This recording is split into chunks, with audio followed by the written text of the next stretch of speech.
Buenos días, jóvenes. Vamos a dar inicio al desarrollo en esta oportunidad teórica del último tema que tenemos para avanzar en el presente semestre. Ese tema tiene que ver con la elaboración de planillas de sueldos y salarios. Es decir, en este momento hemos estado trabajando en cuentas del activo corriente, como caja, banco, inventario de mercaderías, cuentas por cobrar. Esas cuentas están presentadas en el balance general en el activo corriente. Ahora vamos a pasar a una cuenta que se presenta en el pasivo corriente. O sea, ambas son corrientes, son dentro del año. Activo corriente, y ahora vamos a referirnos a una cuenta presentada dentro del pasivo corriente, como es la cuenta de sueldos y salarios por pagar, en el caso de que cuando llegue el fin de mes no se hubiera pagado a los empleados y se lo haga el 2, 3, 4, 5 del mes siguiente. Entonces, además, también se hace una serie de retenciones que aparecen como aportes laborales por pagar, beneficios sociales por pagar. Es decir, nos vamos a referir en esta clase a una cuenta que se presenta o a varias cuentas de pasivo que se presentan dentro de los pasivos corrientes y que están relacionadas con la elaboración de la planilla de sueldos y salarios que las empresas desarrollan mensualmente dentro de sus organizaciones. Bien, permítanme compartir con ustedes en este momento la pantalla para que podamos referirnos al tema. En este momento lo vamos a hacer así.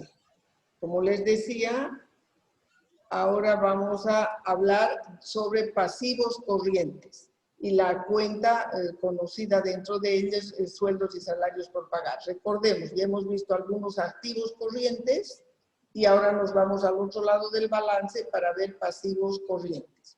Y el pasivo que vamos a presentar está relacionado con la planilla de sueldos y salarios. Dice así: se denomina planilla de sueldos y salarios al documento que expone información periódica, normalmente mensual, en términos de unidades monetarias relativas al conjunto de remuneraciones, aportes patronales, descuentos laborales y otros beneficios que perciben los dependientes de una empresa. Entonces, estamos refiriéndonos a la elaboración de una planilla de sueldos que normalmente viene a ser un monto grande y es uno de los gastos más importantes que tiene la empresa. Por lo tanto, es de mucho cuidado y desde luego hay que adecuar y seleccionar correctamente la cantidad de personal que la empresa requiere para un funcionamiento correcto, porque este personal debe ser remunerado y esto aparece dentro de la planilla de sueldos y salarios. Ahora, dice, ¿por qué es necesario elaborar la planilla de sueldos? ¿Cuáles son los objetivos? Entre ellos tenemos, por ejemplo, contar con información referida al importe que paga la empresa por concepto de sueldos, salarios, aportes patronales y otros beneficios. Ese es un dato importante, saber cuánto yo estoy pagando mensualmente por esos conceptos. También otro, cumplir con disposiciones legales. La propia ley nos habla de algunos conceptos que nos vamos a referir adelante y que deben ser considerados e incluidos dentro de las planillas de sueldos y salarios, y con eso voy a dar cumplimiento a las disposiciones legales. También, como otro punto, tenemos el remitir un ejemplar de las planillas de sueldos y salarios mensualmente a las diferentes entidades donde cotiza la empresa y sus dependientes. Es decir, para la Caja Nacional de Salud y otros beneficios tenemos que presentar, y a futuro también para las jubilaciones, tenemos que presentar las planillas que se han desarrollado y los aportes que está haciendo cada empleado en particular. Como ven, hay muchos objetivos que persigue la elaboración de la planilla de sueldos. Entonces, ya viendo contablemente, decimos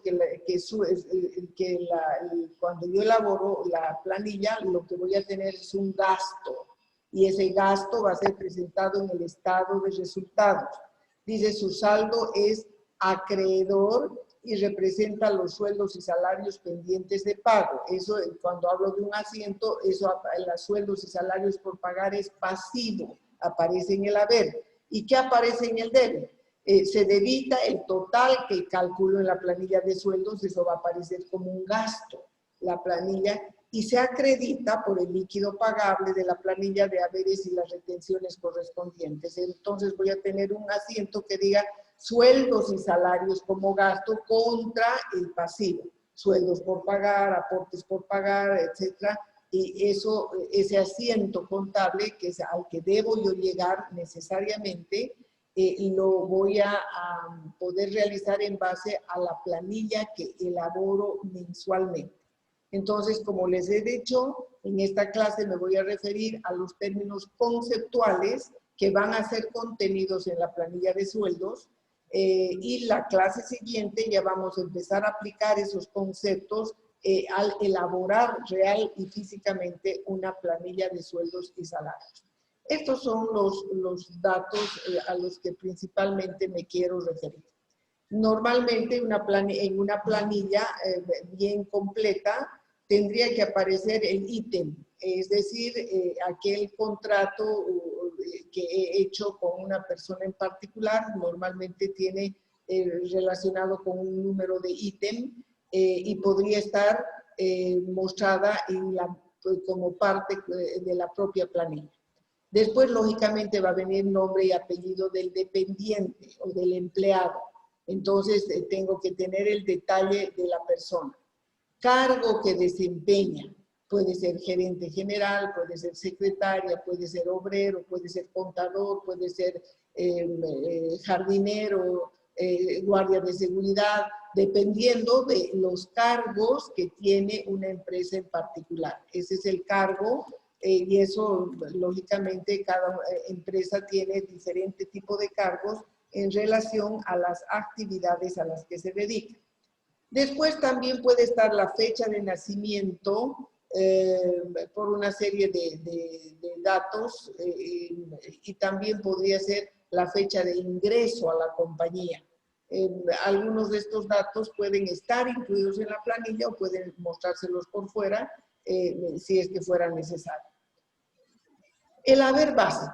Este es el primer concepto que quiero que después ustedes lo vuelvan a leer, averigüen, investiguen, lean bibliografía en relación a este tema que estamos avanzando. Y el haber básico es un monto, una cifra que pactan voluntariamente entre empleado y empleador. Este es el haber básico. Hay una persona, vamos a pensar, sin ningún tipo de instrucción, que está buscando un trabajo y dirán, no sé, 2.500 al mes. Ese es su haber básico. Sin embargo, para un puesto determinado, 2.500 al mes. Ese es su haber básico. Sin embargo, también para otro cargo, como por ejemplo, gerente general de la organización, estamos contratando a una persona que tiene una muy buena formación académica, tiene una maestría, tiene un doctorado, tiene mucha experiencia en el trabajo, ha trabajado en empresas muy grandes y puedo yo pactar con él 30.000 o 40.000 como haber básico. Entonces, ¿qué es el haber básico? Aquella cifra pactada voluntariamente entre empleado y empleador. Y ese se constituye en el haber básico. Para unos podrá ser 2.500, 3.800, 6.900, 12.000, 15.000, 30.000, 60.000 o lo que se quiera.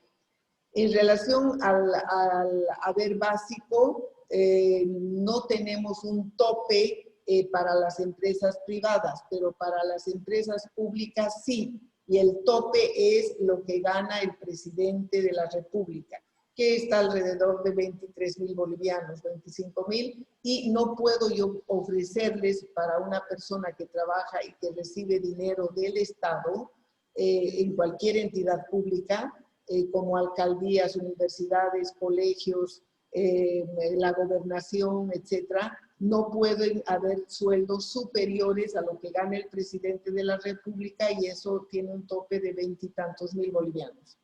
A diferencia de que no existe ese tope cuando se trata de una empresa privada, por ejemplo, Repsol o no sé, alguna empresa petrolera grande puede pagar 60.000 sin ningún problema, no tiene ningún tope. Entonces, el haber básico ya saben lo que es y saben que en las públicas hay tope, en las privadas no. El bono de antigüedad o algún otro tipo de bono, normalmente uno de los más importantes es el bono de antigüedad, que lo vamos a ver en un momentito más. Es un bono, como su nombre dice, a veces dan bono de transporte, pero el importante es el bono de antigüedad. El bono es un pago extra que se hace por, en el caso de que fuera bono de antigüedad, es un pago extra por la fidelidad de la persona para con la empresa. Es decir, la persona que es nuevita, que está en sus primeros 2 años de trabajo, 6 meses, 8 meses, no tiene bono, porque es una persona nueva. Pero la persona que ya está entre 3 y 5 años trabajando, ya tiene un premio, porque ya varios años viene trabajando. Si trabaja de 6 a 8 y así va subiendo la escala, ya tienen un porcentaje extra que se les paga como bono de antigüedad, es decir, un premio, porque justamente esta persona ya trabaja y es fiel a la compañía por muchos años. Vamos a ver después cómo se lo calcula. Las horas extras es otro aspecto que me interesa que entiendan y que forma parte de una planilla de sueldo. Las horas extras son un pago extra que se hace, y escuchen bien, a los obreros, no al personal administrativo, no a las personas que trabajan como ustedes en el futuro, se están formando, van a ser universitarios, van a tener su título de grado profesional, de licenciatura, y vamos a imaginar que se ponen a trabajar en el banco. Y ustedes saben que en el banco cada fin de mes tiene que ser presentados los estados financieros. Entonces, cada fin de mes los empleados que trabajan en banco están bastante presionados porque tienen que terminar sí o sí su trabajo para presentar y que sea considerado en los reportes, en los informes. Entonces, si la persona que sea cajero, que sea oficial de crédito, que sea empleado del área de contabilidad, para cumplir su trabajo se ha quedado hasta las 10 de la noche, pues se quedó nomás, porque su obligación era esa, entregar ese trabajo hasta ese punto. Y no se le paga horas extras, aunque se quede varias horas después de lo que normalmente debería salir. Porque su trabajo es intelectual y su compromiso es cumplir con ciertos objetivos. A diferencia de los obreros, donde el trabajo es netamente repetitivo, es hasta cadencioso el trabajo, y por ejemplo puede haber un obrero que está contratado para poner un tornillo, viene, pone el tornillo, otra vez pone el tornillo, otra vez pone el tornillo, su trabajo es ese, estamos imaginándonos una fábrica, que es poner tornillos. Entonces esa persona lógicamente su trabajo es tan repetitivo que se lo contrata para que haga ese trabajo por 8 horas al día, por ejemplo. Entonces, si excede ese número de horas, se le podrá pagar sus horas extras. Porque yo no puedo decirle, le voy a pagar hasta las 6 de la tarde y dejarlo trabajando con eso mismo de poner tornillo y poner tornillo y poner tornillo hasta las 10 de la noche. A diferencia del trabajo de ustedes como ejecutivos de una empresa. Ustedes se comprometen a cumplir un objetivo. Y si me toma más horas, pues las hago. Porque también su sueldo, su remuneración es mejor y superior a la de un obrero.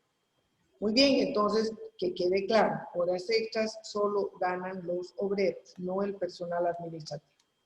Total ganado. El total ganado ya va a ser una sumatoria del haber básico, más el bono de antigüedad si le corresponde, más las horas extras si le corresponde, y la suma de todo esto ya se va a llamar total ganado. Entonces, a partir de este momento, jóvenes, ya no quiero que confundan términos, tienen que hablar con propiedad. No es lo mismo hablar de haber básico que de horas extras, que de total ganado. Cada una tiene un detalle, un objetivo y un porqué del término. Aparte del total ganado, en la planilla también vamos a encontrar lo que son los descuentos laborales. Es decir, la ley, por eso recuerden que como un objetivo decíamos cumplir la ley. La ley está preocupada porque en algún momento el empleado tenga una jubilación y para que esa persona tenga una jubilación durante su etapa de trabajo laboral tiene que aportar.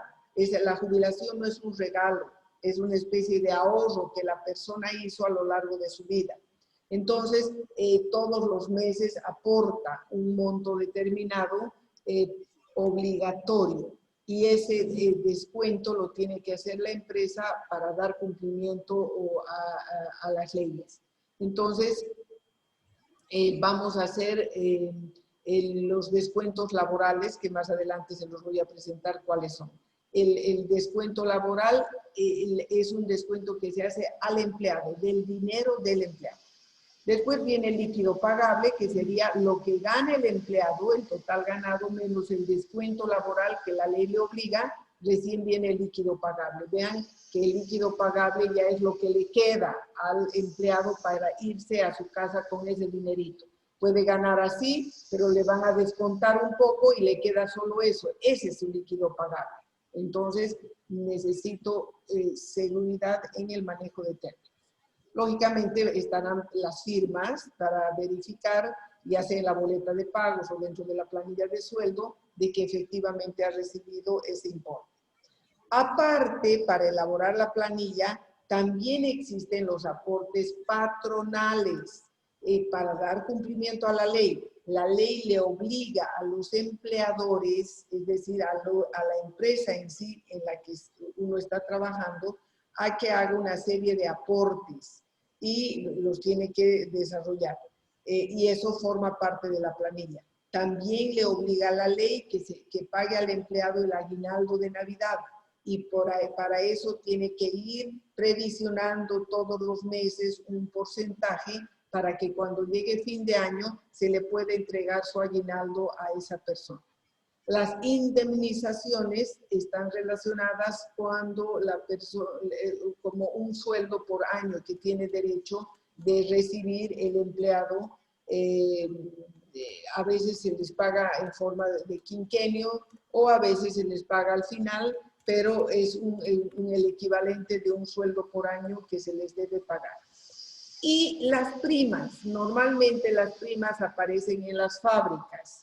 Y no es obligatorio. Si es que tienen un buen resultado en la empresa y han tenido una buena utilidad, pueden tener derecho a que se les pague una prima. Los bancos también, cuando tienen muy buenos resultados económicos, a sus empleados les dan un sueldo extra y eso está relacionado con primas. Pero lógicamente muchas empresas que apenas sobreviven no tienen obligación de pagar primas si es que no tienen una buena utilidad y ganancia. Entonces la prima, una vez que la empresa quiere pagar, bueno, ya es obligatorio de parte de ella para pagar, pero si la empresa no tiene las condiciones porque no está generando ganancias, no está obligada a pagar primas. Bien, todos estos conceptos, jóvenes, pueden leerlos en bibliografías. Tienen un montón de bibliografía. Ahonden en los términos. Yo se los he presentado, los tienen acá como referencia. Pueden leerlos con mucho más detalle en la bibliografía básica que trabajamos o en cualquier otra bibliografía. Aquí me voy a referir un poquito ahora a lo que ya hablábamos hace un momento cuando me refería al bono y les dije que me interesa principalmente el bono de antigüedad. Este bono de antigüedad nos presenta una tabla que son los bonos que se van a ir pagando, como les dije, por la fidelidad de las personas que están trabajando ya varios años en la empresa. Y para pagar este bono también me interesa que entiendan este concepto del salario mínimo nacional, que en este año es de 2.122. El salario mínimo nacional es el monto que el Estado define que en el territorio boliviano no podría estar trabajando un trabajador, un empleado que gane menos de 2.122. Dice su nombre, salario mínimo nacional en Bolivia. Entonces, si yo voy a contratar una secretaria, no le puedo ofrecer 1.500 de sueldo, le tengo que ofrecer 2.122, porque ese es su salario mínimo. Entonces, si contrato un guardia de seguridad, no sé, un jardinero o una secretaria, no le puedo ofrecer menos de ese importe. Más sí puedo, como les he dicho, no tengo tope, salvo que sea una empresa pública, donde no le puedo pagar más que lo del presidente. Pero en una empresa privada o pública, no le puedo pagar menos de 2.122. En una privada puedo pagarle si quiero 60.000 o 40.000, pero en una pública no. Máximo el tope del presidente, pero mínimo en ambas 2.122. Ese importe varía de año a año. Es probable que el año siguiente ese importe crezca un poco, pero en este año está en 2.122. Ahora, este bono de antigüedad, jóvenes, se paga estos porcentajes. Si la persona trabaja de 1 a 1 año, 11, no recibe bono. O sea, los 2 primeros años prácticamente no tiene bono porque no hay premio. Es una persona nueva. Pero si trabaja ya de 2 a 4 años, recibe el 5%. De 5 a 7 años, el 11%. De 8 a 10 años, el 18%. Pero 5%, 11%, 18%, ¿de qué? Aquí está, sobre 3 salarios mínimos nacionales, es decir, sobre 6.366. Es decir, aquella persona que gana, por ejemplo, que gana 2.122 y ya está trabajando 5 años, tiene que recibir el 11%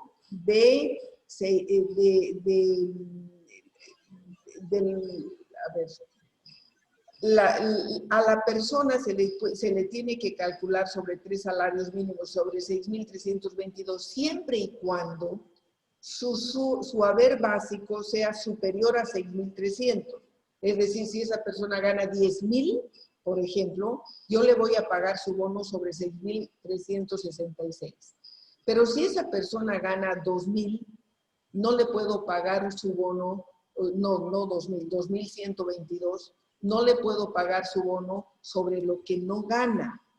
No le puedo pagar sobre 6.300 porque esa persona gana menos. Entonces yo le pagaré su bono sobre 2.122. Pero si la persona gana 10.000, gana 12.000 y está trabajando 5 años, le voy a pagar el 11% solo sobre 6.000, no sobre los 10.000 que él gana. Resumir, el bono de antigüedad se paga sobre el equivalente a 3 salarios mínimos máximo. No le puedo pagar sobre 60.000, 40.000 que gana. Le pago el porcentaje sobre 6.366.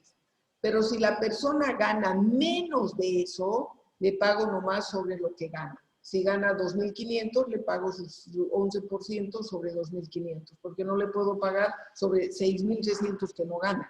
Sin embargo, si gana 40.000, no le voy a pagar sobre 40.000, sino sobre 6.366 y nada más. Muy bien. Las horas extras es otro aspecto que debe ser tomado en cuenta para calcular. Las horas extras en nuestro país, de acuerdo a ley, para los varones son 207.84 horas al mes. ¿Cómo calcula la ley? Dice, un año tiene 52 semanas. Las 52 semanas, si la divido entre 12 meses, me da 4.33 semanas por mes. Este es un promedio que saca la ley. Recuerden que hay meses que traen 28 días, hay meses que traen 31 días, hay meses que traen 30 días. Entonces la ley hace un promedio y dice 52 semanas que tienen todos los calendarios anuales, entre 12 meses me da 4 semanas y un poquito más. 4.33 semanas por mes. Ahora la ley también dice, si trabaja 8 horas por 6 días a la semana, son 48 horas por semana.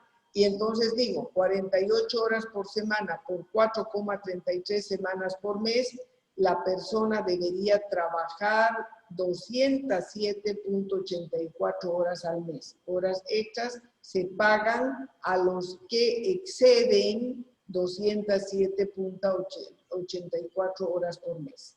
O sea, si la persona trabaja menos de eso, no tiene derecho a horas extras. Pero si excede a ese número de horas, por ejemplo, trabajó 240 horas, tendré que restar 240 menos lo que dice la ley, 207, eso es el número de horas extras que les voy a pagar. Y las horas extras se lo calcula así, se dice el haber básico, que es el monto pactado entre ellos, entre el número de horas de la ley, que son 207, eso es lo que gana por hora, por 2, porque se le paga la hora extra el doble, por el número de horas extras. Si son 15 horas, 12 horas, 30 horas, ahí entonces le estoy pagando el doble de lo que normalmente gana por hora en la empresa para pagarle su hora extra. Muy bien, entonces eso es lo que vamos a utilizar también para la clase siguiente cuando hagamos práctica para calcular las horas extras. Acá, bueno, esto está en relación a las vacaciones, también esto es de la ley. Vean ustedes que las personas que trabajan de unos 5 años tienen 15 días hábiles de vacación, si trabajan de 6 a 9 años tienen 20 días hábiles de vacación y de 10 años en adelante ya tienen 30 días hábiles. ¿Qué significa días hábiles? Que no se toma en cuenta ni sábado ni domingo, o si es que no le corresponde trabajar a esa persona. Entonces, esta es una escala para vacaciones. Ahora, otro concepto que también vamos a usar la clase siguiente es el sueldo neto. Recuerden ustedes que yo les dije que el total ganado es ese 100% que gana, que sería mi haber básico, más mi bono de antigüedad, más mis horas extras, etcétera, llego a un total ganado. Ahora, de ese total ganado, la ley obliga a restarle el 12,71% por el aporte laboral. Entonces, de mi total ganado, que es el 100%, menos el 12,71%, que es mi aporte laboral, me queda mi sueldo neto, el 87,29%. Y este 87,29% lo vamos a ver en la otra clase también, solo ahora son conceptos, que es necesario para cuando yo estoy formulando una planilla del RS-IVA. Entonces, ya sepan que sueldo neto significa total ganado menos el aporte laboral. Y ese sería mi sueldo neto. Ya para concluir, les he hablado también del concepto de aporte laboral y de aporte patronal. El aporte laboral lo aportan los empleados. Por ley obligatorio les retienen el 12,71%. Y el aporte patronal, aquí me falta algo. El aporte patronal es el riesgo profesional, el aporte solidario, está bien. Y aquí tengo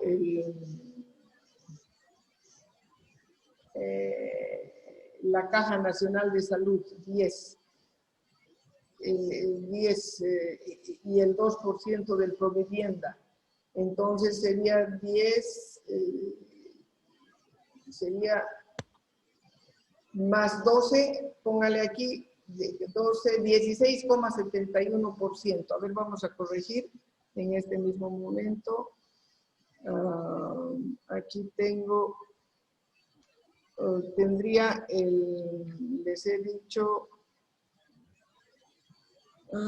aporte solidario, esto lo vamos a corregir en este momento.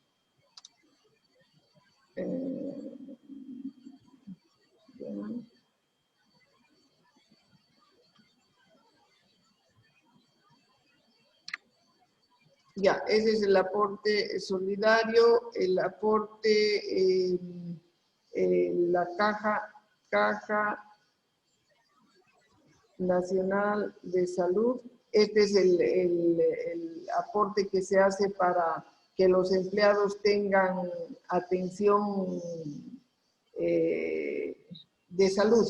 Es el 10%, es decir, para la caja nacional y todo eso. ¿Se acuerdan que hay? Ya.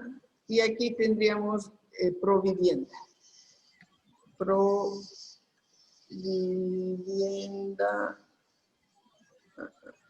Provivienda sería el 2%. Caja Nacional de Salud sería el 10%.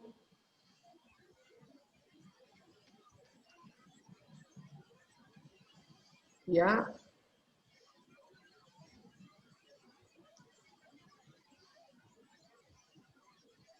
Y Provivienda 2%. 2%. Entonces, esto me da en total 16,71. Ayúdenme si estoy bien. ¿Está bien? Amores míos, 16,71%. Eso es. Entonces, jóvenes, eso sería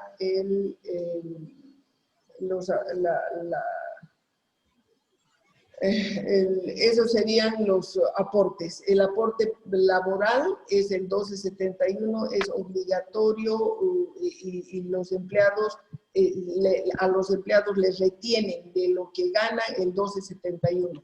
Y el empleador tiene que pagar aparte el 16,71% como aporte patronal.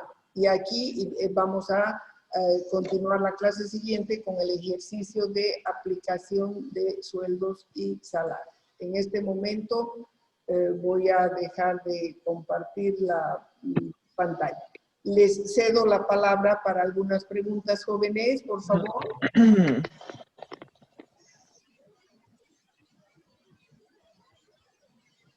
Les cedo la palabra si alguien tiene algunas preguntas.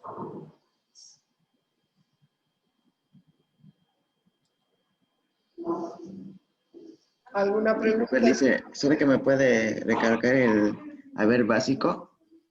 El haber básico es el monto pactado voluntariamente entre empleado y empleador, con una única salvedad, que no puede ser menor a un salario mínimo nacional. Es decir, si va una secretaria y le dice, voy a trabajar, está perfecto aquí, ¿cuánto es mi sueldo? Mínimo tiene que ser 2.122. No puede decirle 1.500, porque eso sería menos que un haber básico. Entonces, con la secretaria pueden quedar 2.500, perfecto. Después viene un ingeniero comercial y quedan 18.000, perfecto. Y viene un guardia de seguridad y quedan 5.000, perfecto, porque todo eso está dentro de lo que la ley permite. ¿Le aclara? Sí, licenciada, muchas gracias. Por favor, ¿alguna otra pregunta?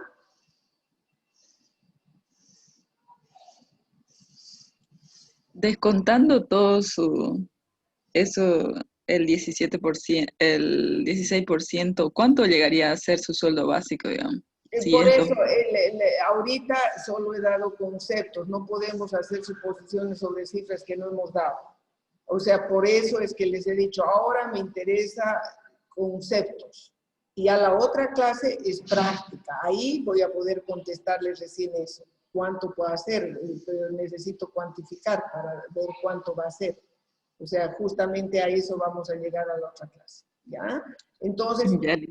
la recomendación, jóvenes, es que ahora tienen la teoría, ahunden la teoría, estudienla, y la otra clase entramos directo a práctica. Es decir, cuando yo me refiero a haber básico, total ganado, líquido pagable, salario mínimo nacional, estoy hablando de cosas totalmente diferentes. No son lo mismo. Y lo que necesito es que manejen esos términos. Horas extras, bono de antigüedad, lo que les he hablado ahora. Estudien.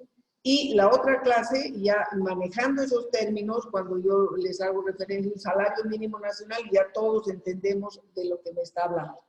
Entonces, por eso es que siempre les doy las clases escalonadas. Esta primera etapa hay información, hay teoría, hay filminas, pueden estudiar. La otra clase hacemos la práctica, ¿ya? Bien, ¿alguna otra pregunta? Bueno, en este momento voy a dejar de la grabación y la otra clase continuamos con la parte práctica.